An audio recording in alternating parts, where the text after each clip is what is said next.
You know, guy, the volunteers need facilities like this. You know, on January, February, a bitter Saturday. This just keeps the volunteers coming. They know that, they haven't got to sit outside and every 2 hours try and warm the bodies back through, because, it is pretty bleak in those, months after Christmas. And I've seen so many projects that do great during the summer. They start getting into November, and by January they just stall because, quite rightly, people come and the weather is appalling, so they stop. The sad thing is they never come back after Easter. That's the experience we all have. They're very keen during the summer months. You lose them in the winter, but they never come back, and that's the problem. So this would be a big boost to the. Oh, this is part of what we have to have on all our volunteer railways. I don't want to go down the health and safety route, because it's a much used word to make excuses. But if people give you their time, I think the least we can do for them is keep them warm and dry. It's a fantastic facility. What's the fascination with coaches, though? For you, because you say you love them. Oh yeah, I do.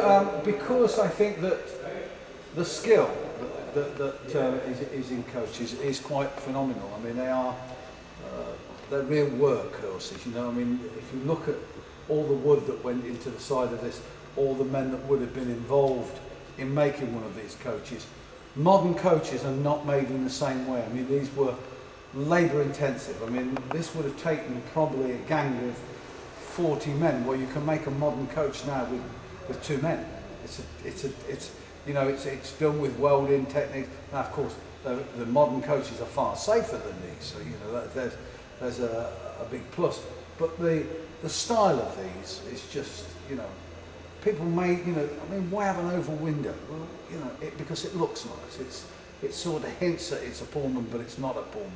Because Pullman were synonymous with their oval windows. And Thompson, who designed this coach here, was following on a tradition.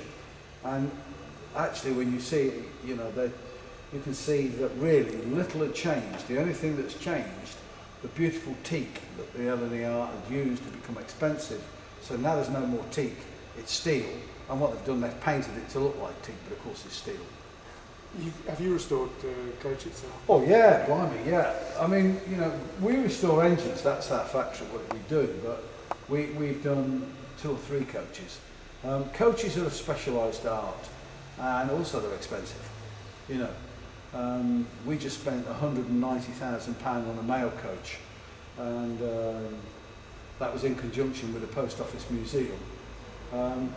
And people will never realise where the money's spent. They'll look at it and go, well, boy, don't see where there's £190,000 spent here. But, restoring all of these things now is a very, very expensive exercise.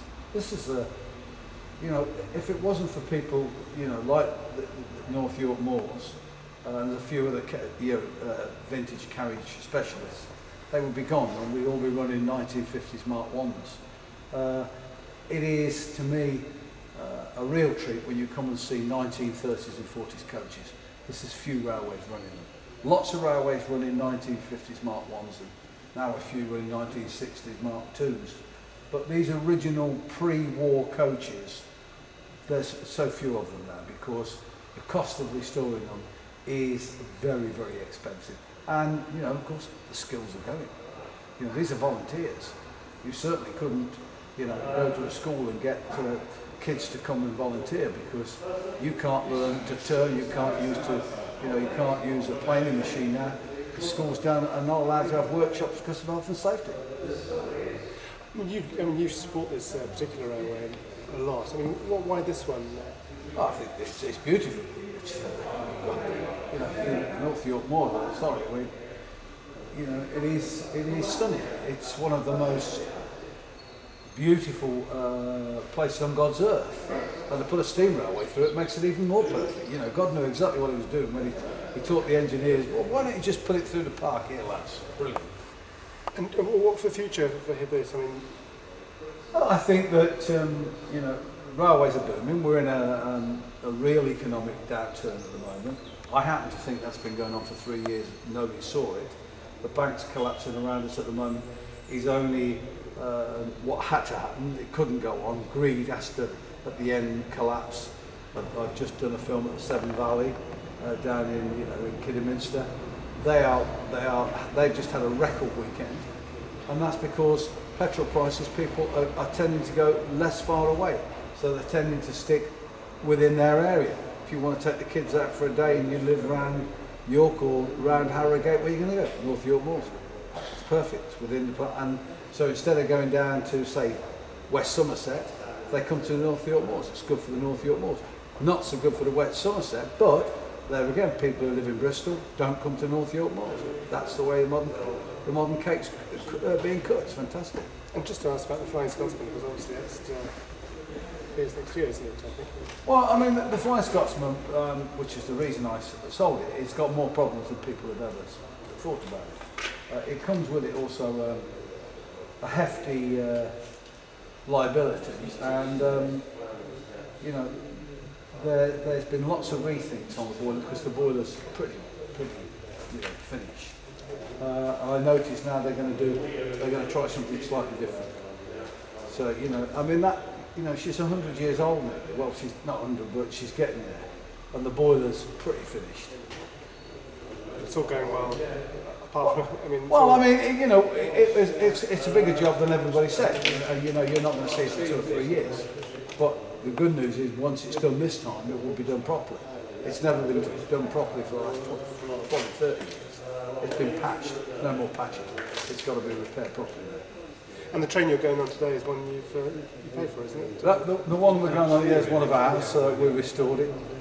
Cost far too much money. It took far too long.